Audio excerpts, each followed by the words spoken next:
helt kjære. Jeg har aldri hørt lyda. Det blir å være. Men jeg skal jobbe i morgen, så jeg blir hele dagen fra klokka 8:30 sikkert. Så blir jeg være. Jeg er ikke morgen til å gjøre det her.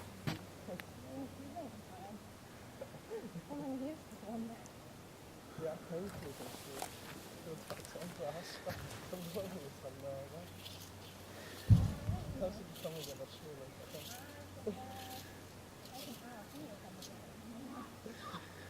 Men jeg tror jeg tar det, så det er ikke samme generasjon.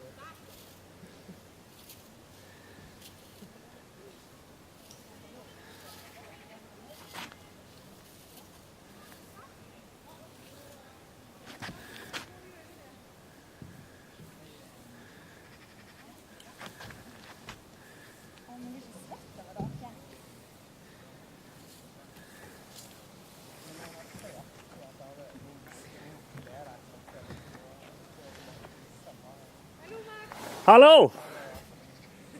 Det var liksom litt rolig jobbing på morgenen. Ja, fint det her.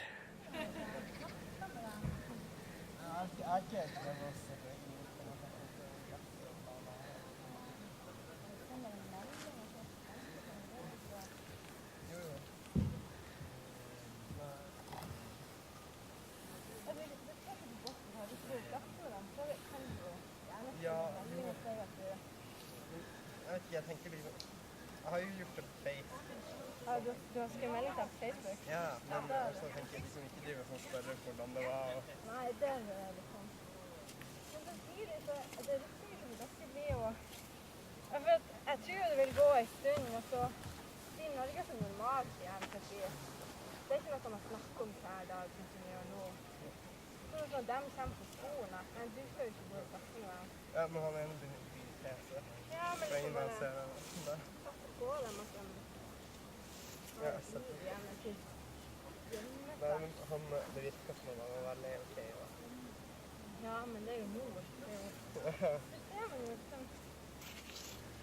Da han ikke døde, det kan ikke sammenlignes, men det er jo liksom, du går inn i en sorg, og så er det så mye som skjer med en gang, så mye som skal planlegges, og man skjønner det ikke, så det er kanskje liksom en god stund etterpå når du faktisk skjønner hva det betyr.